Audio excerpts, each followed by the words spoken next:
Hello everyone, welcome to Octagon Side with Grant Ahles, and today we're going to talk about who should Leon Edwards fight next.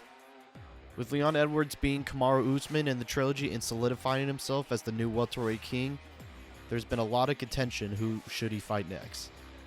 Dana stated that because Colby became the backup and made weight, he deserves the shot. Even though Colby is number 2 in the world, he's already had 2 shots against Usman and came up short. Apparently they kept trying to make Colby versus Hamzat, but Hamzat turned it down. Of course, Hamzat claims Colby was the one who turned it down. It's a classic he said, she said situation. You know, there's always 2 sides to a story. Because Colby keeps accepting fights that never materialized, he thinks he deserves the shot, which is ridiculous, but it is what it is. Even though his last fight was a win against Masvidal, it was only 1 win against a guy who was already on a losing streak. Not top 5 at the time and now has retired.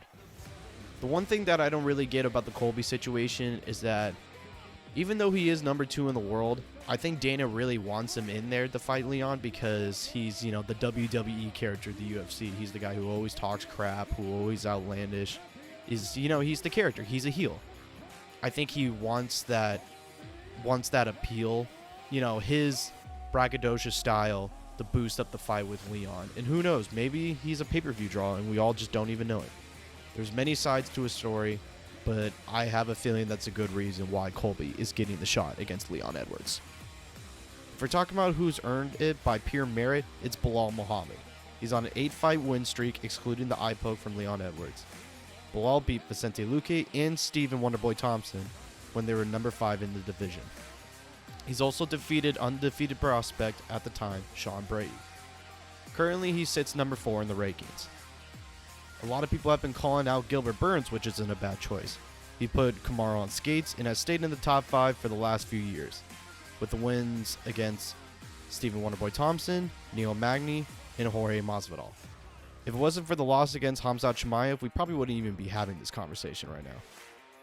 If it wasn't for Hamzat missing weight last September, screwing up the Nate Diaz fight, and pretty much announcing he's going up the middleweight, it would be Hamzat without a doubt. I know Dana announced they're trying to make Belal versus Shavkat fight, but that's just disrespectful to Belal. What really should happen is Belal versus Gilbert for a number 1 contender fight on 288 since Charles Oliveira pulled out with an injury, and the winner of that fight should fight Leon Edwards.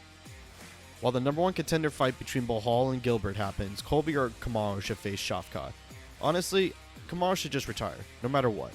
It's been revealed through multiple interviews over the years that Kamaru's knees have been severely damaged over time, and it's a constant pain for him. Plus, he's getting up there in age. At some point, you gotta hang up the towel. Might as well hang it up while you're somewhat on top. He's gonna go down as the 2nd best welterweight of all time, and with the championship run Kamaru have, he's gonna be a Hall of Famer regardless. But we'll just have to see what Kamaru wants to do next. Who do you all think? Who should get the number 1 contender spot? Should it be Colby, Belal, Gilbert, or should Hamzat try to make welterweight again? Thank you everybody for tuning in. This has been Octagon Side with Grant Ahles, and I'll see you all next time.